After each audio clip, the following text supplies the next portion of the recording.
வேல்விழியையும் அவ புருஷனையும் மறுவீட்டு விருந்துக்கு கூப்பிடணுமா? ஆமா மாமா, அதுதானே முறை. முறைதாமா.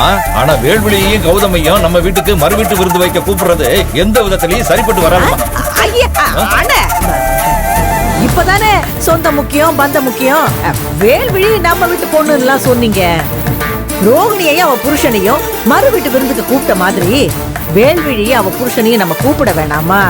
அட நீ வேற என்னம்மா, இந்த வீட்டு விருந்த அங்க யாரும் எதிர்பார்த்துக்கிட்டு இல்ல. அப்படி சொல்லாதீங்க மாமா. மேகலாத்த அவங்க வீட்டு அக்கம் பக்கத்துல இருக்கிறவங்க கிட்ட நாம அவங்க பொண்ணையும் மாப்பிள்ளையையும் மறு வீட்டுக்கு கூப்பிடாதத சொல்லி ரொம்ப வருத்தப்பட்டாங்களாம். நான் கேள்விப்பட்டேன்.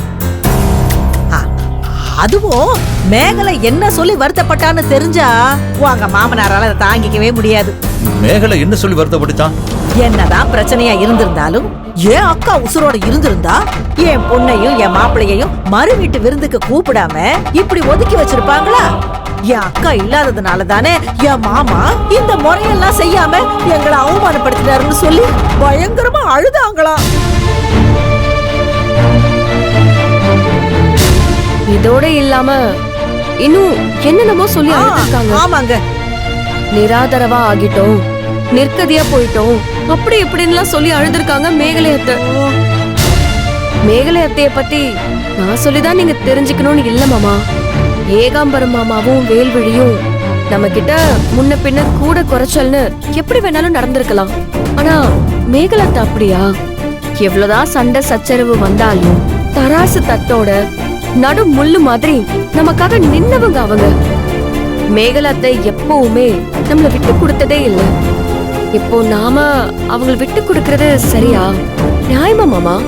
நியாயம் இல்லதான் சத்யா. ஆனா மேகலை நினைக்கிறதுனாலயே வேல்விழியும் அவ புருஷனும் நினைப்பாங்கிறது நிச்சயம் இல்லம்மா.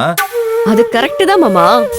நாம மேகலை அத்தையோட மனசுக்காக ஒரு போன் பண்ணி கூப்பிடுவோம். அது வரன்னு ஒத்துக்கிட்டா நல்லபடியா விருந்து வச்சு அனுப்புவோம். வரலையா நாங்க முறைப்படி கூப்பிட்டோம், ஆனா உங்க பொண்ணும் மாப்பிள்ளையும் வர முடியாதுன்னு சொல்லிட்டாங்கன்னு சொல்லி இதுக்கு ஒரு முடிவு கட்டி விட்டுறலாம். நீங்க குடும்ப தலைவரா நீங்களே ஒரு போனை போட்டு அவங்கள கூப்பிடுங்கண்ணே.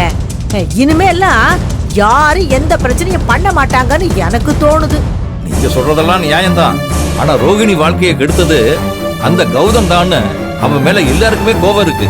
அதனால பிரபுவும் கார்த்தியும் இதுக்கு சம்மதிப்பாங்கன்னு எனக்கு தெரியல. என்னண்ணே நீங்க சொன்னா உங்க பிள்ளைங்க சரின்னு கேட்டுக்க மாட்டாங்களா என்ன? இந்த விஷயத்துல எல்லாம் நீங்க யார்கிட்ட அபிப்பிராயம் எல்லாம் கேட்டுட்டு இருக்காதீங்க. உங்களோட முடிவை சொல்லுங்க. நாளைக்கு வேல்விழிக்கும் அவ புருஷனுக்கும் மறு வீட்டு விருந்து, அதுக்காக அவங்கள போன் பண்ணி கூப்பிடுறேன்னு ஒரேடியா சொல்லிடுங்க. அவ்வளவுதான். மத்த ஏற்பாட்டெல்லாம் உங்க மருமக சத்தியா பாத்துக்குவா. என்னென்ன சொல்றது?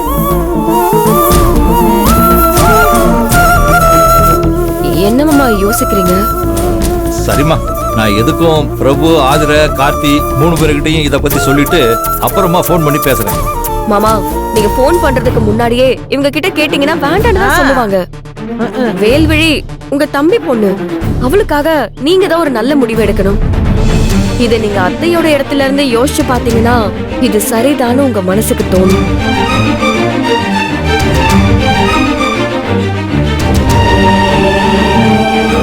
சரிம்மா, நான் வேல்விழிய மறுவீட்டு விருந்துக்கு கூப்பிடுறேன்.